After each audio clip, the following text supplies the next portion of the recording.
یہ لو میری سنت، یہ لو میرا قرآن، یہ لو میری سنت۔ الحمدللہ وکفا وسلام علی عباده الذین اصطفى، اللہم صل علی سیدنا محمد وعلی آل سیدنا محمد وبارک وسلم۔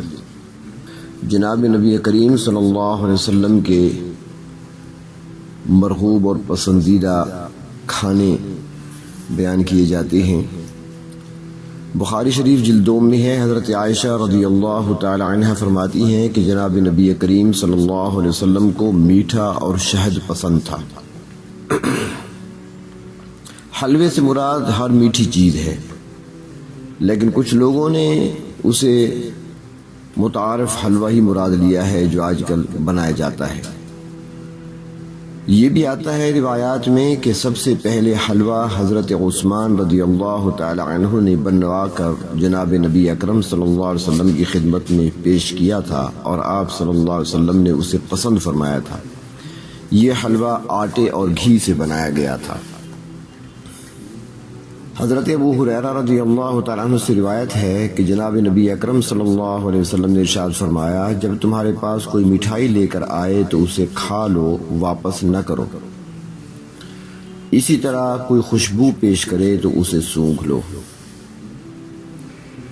حضرت حذیفہ رضی اللہ تعالیٰ عنہ فرماتی ہیں کہ نبی کریم صلی اللہ علیہ وسلم نے فرمایا، حضرت جبرائیل نے ہمیں ہریسہ کھلایا جس سے رات کی نماز میں پیٹھ مضبوط ہوتی ہے۔ مجمع الزوائد جلد 5۔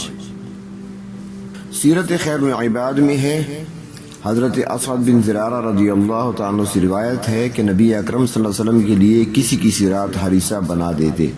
جس رات کو ہریسہ آنے کی امید ہوتی تو پوچھتے، کیا اسعد کے یہاں سے کوئی برتن یعنی ہریسہ کا آیا ہے؟ جب کہا جاتا کہ ہاں آیا ہے تو آپ صلی اللہ علیہ وسلم فرماتے، لاؤ۔ پس اس سے ہم جان گئے کہ ہریسہ آپ صلی اللہ علیہ وسلم کو پسند ہے۔ ہریسہ عرب کا ایک کھانا ہے جو گوشت اور کوٹے ہوئے گیہوں کو ملا کر بنایا جاتا ہے۔ یوں سمجھ لیں کہ جس طرح ہمارے ہاں حلیم بنایا جاتا ہے، یہ اس کے مشابہ ہوتا ہے، لذیذ اور مقوی جسم ہے۔ حضرت عائشہ رضی اللہ تعالیٰ فرماتی ہے کہ نبی اکرم صلی اللہ علیہ وسلم تشریف لائے اور معلوم کیا کہ کچھ کھانے کو ہے۔ میں نے عرض کیا، جی ہاں، اور میں نے کھجور کا ملیدہ پیش کیا۔ آپ صلی اللہ علیہ وسلم نے اسے تناول فرمایا۔ یہ عربوں کا اور جناب نبی اکرم صلی اللہ علیہ وسلم کا مرغوب طعام تھا، کھانا تھا۔ حضرت عائشہ کی ایک روایت میں ہے کہ آپ کو یہ ملیدہ کھجور کا بہت پسند تھا۔ علامہ عینی رحمۃ اللہ علیہ نے ذکر کیا ہے کہ یہ کھجور پنیر گھی سے بنایا جاتا ہے۔ کبھی پنیر کی بجائے آٹا وغیرہ ڈال کر بنایا جاتا ہے اور اسے ملا لیا جاتا ہے۔ ہمارے ہاں ایسے کھانے کو ملیدہ کہا جاتا ہے۔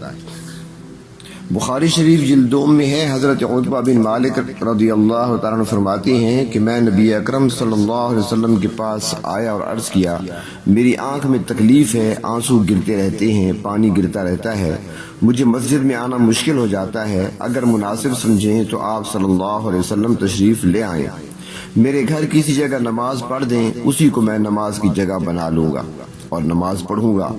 آپ صلی اللہ علیہ وسلم نے فرمایا، ٹھیک ہے۔ دوسرے روز دن چڑھنے کے بعد آپ صلی اللہ علیہ وسلم اور حضرت ابو بکر رضی اللہ تعالیٰ عنہ تشریف لائے۔ فرماتے ہیں حضرت عتبہ بن مالک تھے کہ آپ تشریف لا کر آپ نے اجازت چاہی، میں نے اجازت دی۔ آپ صلی اللہ علیہ وسلم بیٹھے بھی نہ تھے کہ آپ نے فرمایا، کہاں اور کس جگہ چاہتے ہو کہ میں نماز پڑھوں؟ میں نے اس جگہ کا جہاں نماز پڑھنا پسند کرتا تھا بتا دیا۔ آپ صلی اللہ علیہ وسلم کھڑے ہوئے اور تکبیر کہی، ہم آپ کے پیچھے ہو گئے۔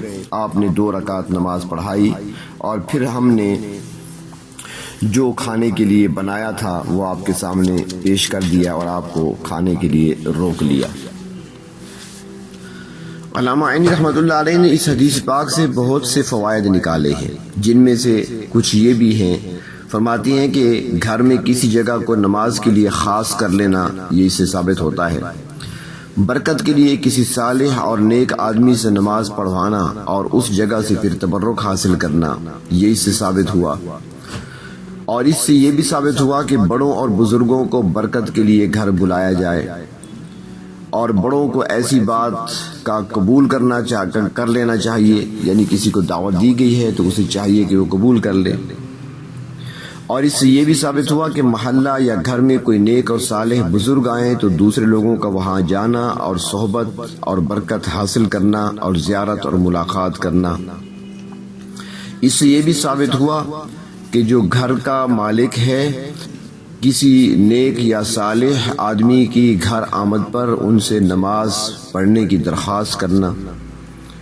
اور یہ بھی ثابت ہوا کہ کوئی معذور ہے، اگر مسجد نہیں جا سکتا تو وہ گھر میں بھی نماز پڑھ سکتا ہے۔ اور پھر اہل علم علماء میں سے یا کوئی نیک آدمی صالح آدمی اگر کوئی موجود ہے تو اس کو گھر دعوت دے کر اور کھانے سے اس کا اکرام کرنا، یہ بھی اس سے ثابت ہوا۔ حضرت عثمان بن عفان رضی اللہ تعالیٰ عنہ نے گھی، گندم اور شہد کو ملا کر کھانا تیار کیا اور پیالہ میں یعنی برتن میں لے کر نبی اکرم صلی اللہ علیہ وسلم کے پاس حاضر ہوئے۔ آپ صلی اللہ علیہ وسلم نے پوچھا یہ کیا ہے؟ تو حضرت عثمان رضی اللہ تعالیٰ عنہ نے فرمایا کہ یہ کھانا ہے۔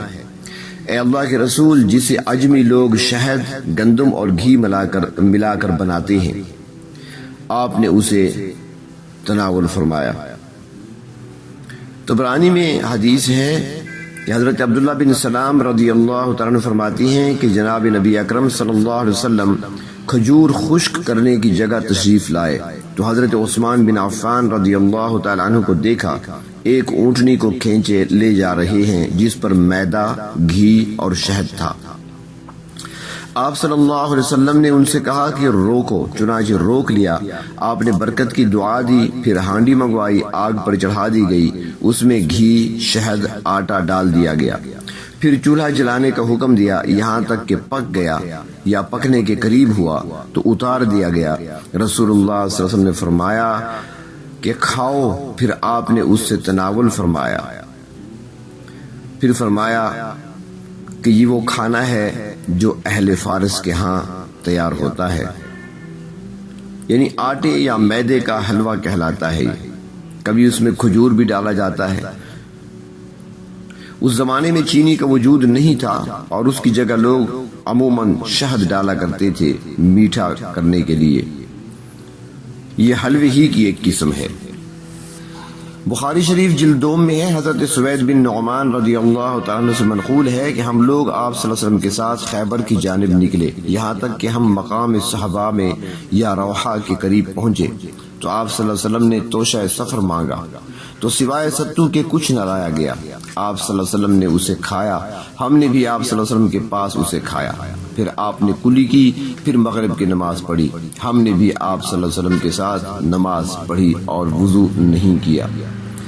یہ ستو جو کا تھا۔ جو کا ستو گرم مزاج والوں کے لیے اور گرمی کے ایام میں بہت نفع بخش ہے، ٹھنڈک پیدا کرتا ہے اور معدے کے لیے مفید ہے اور مقوی جسم بھی ہے۔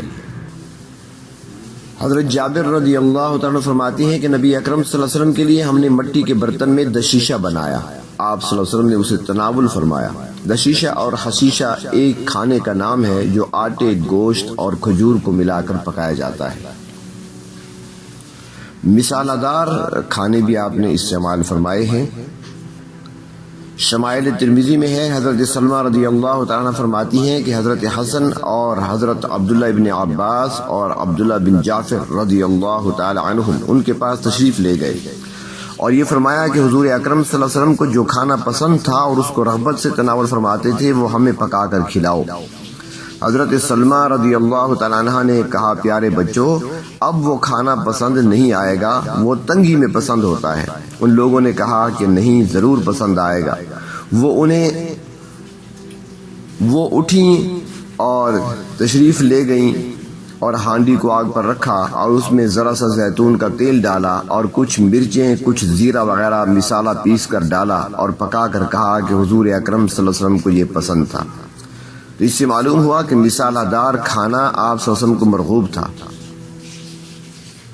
سیاہ مرچ کا استعمال بھی سنت سے ثابت ہے، استعمال کیا جا سکتا ہے اور کھانے وغیرہ میں اس کا ڈالنا بھی نفع مند ہے۔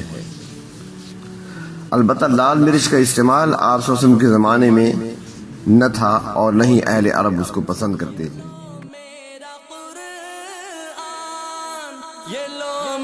میری سنت، یہ لو میرا قرآن، یہ لو میری سنت، یہ دکھلائے گی تم کو اب راہ جنت۔